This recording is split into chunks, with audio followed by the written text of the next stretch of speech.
Come on, battery. Don't give me hell now. Fuck. Alright guys, so today we're actually going to replace these gauges that we talked about doing. It should be very, very simple. Hopefully it's simple. It looks like it should be. A couple screws throughout that we have to remove. We replace the water temp gauge, oil pressure gauge, with this one, another temp gauge that I have. So hopefully it's not a pain in the ass like I'm expecting it to be.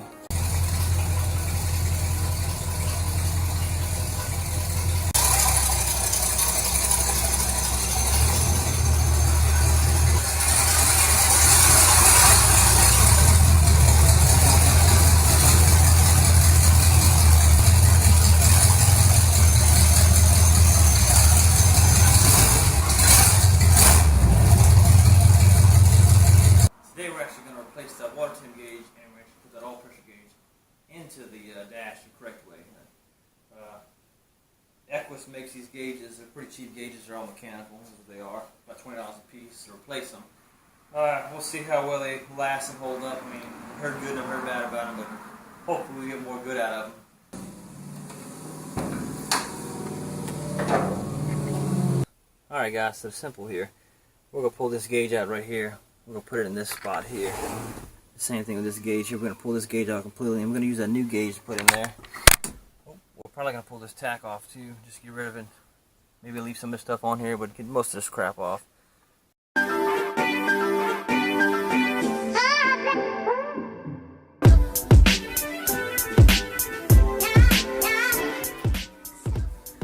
Alright, so we're not going to use that tack again. We're actually going to take that tack out completely. Trying to get all this wire pulled out. No point having it. We're driving a standard anyway. I mean, if you can't hear your shifts anyhow, then you're going to be screwed anyway. So that's not going to help any. Once in a lot of times, it's like you cut shit out.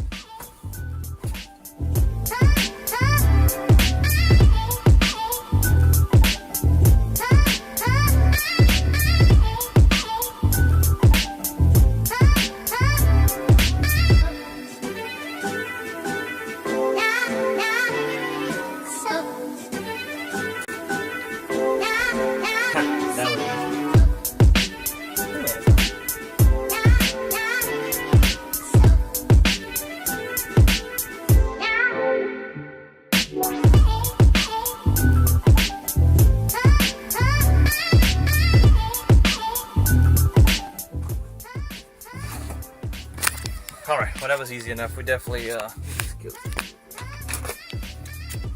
definitely cleared a lot. I got that big gauge off the top right here. Let's see, this is actually for my overdrive. The switch actually turns the solenoid on for the overdrive. They actually had another button switch there. Push button start because the truck was wired up that way. A lot of crap in here I still don't know what it goes to, but we're working on it. We're working on it.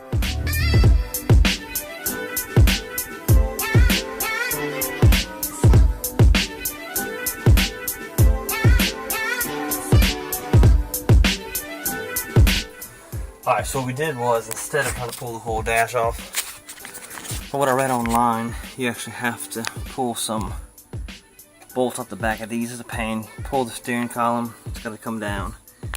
So I was able to get the old gauge out, put this one in. This one's going to be a little bit more difficult. I'm not going to be able to get my hand behind there to pull the bolts off of that one. So this one's going to sit here for the time being. But we did get this one in. Looks a little bit better. Of course it doesn't match the rest of it, but it doesn't matter. But on the other hand, we're going to hurry up, try and wire it in and see if it works. So where the other one actually went, you'll see here. I can get down in here a little ways. You can see actually where it broke off right here. So we're going to try and see if we can get a socket in there. Pull that piece off, that way we can replace it with the new one.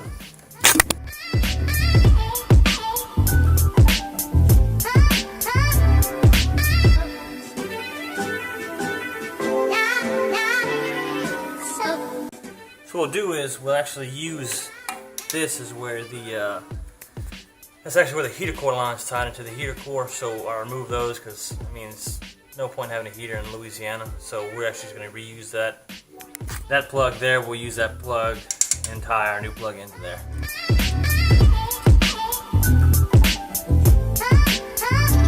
cases like this, guys, always use threaded seal tape for these threads. You don't want to strip them and mess them up. Alright, and use a 7/8 is going to be the size to actually tighten that down with, so torque it down.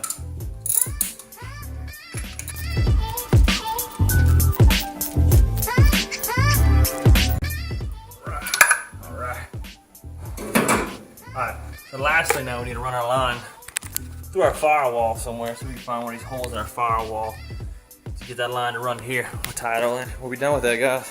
Easy enough here, guys. We found the hole. You can kind of tell down there. We found the hole. We routed it all across the top. We plugged it in right here. We're going to tighten it down. And what we'll do is we'll pull the rest of the slack out either underneath the dash or here, and we'll put a zip tie on it.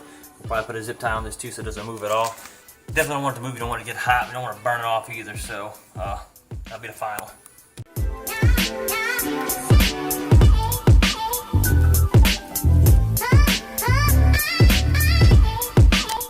Alright guys, don't forget zip ties are probably your best friends in a lot of this stuff. So put one on top and we use the other two.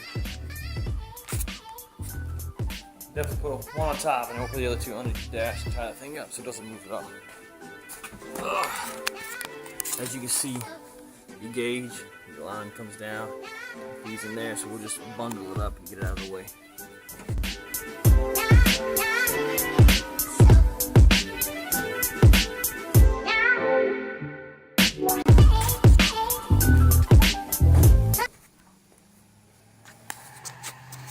Yeah, so these are very, very simple, these mechanical ones. It's not a lot to them. I mean, you can hook up. I'm not gonna hook up the. I'm definitely not gonna hook up the light for it because I mean, none of the lights in the cab work anyway. So I'm not gonna struggle with one when the rest of them don't work. So that should do it right there, guys. We're gonna put all the screws back in the dash, mount everything back on the dash, put the ground wire back on the battery, and then we should be able to fire this thing up and should see if the sensor works. Battery's back together. Everything's plugged in. Let's get some of this crap out of the way. We'll fire her up. See how she runs. Boys!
That's it for today's video.